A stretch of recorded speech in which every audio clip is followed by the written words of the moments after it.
Tired of building every 3D asset by hand? This video will show you a faster and easier way.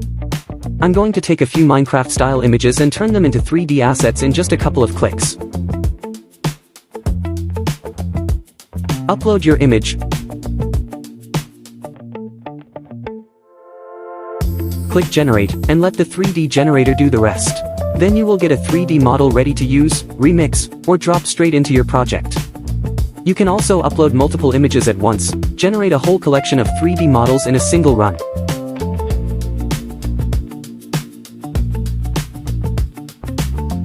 And once you've generated a few assets, you can start building your own 3D world.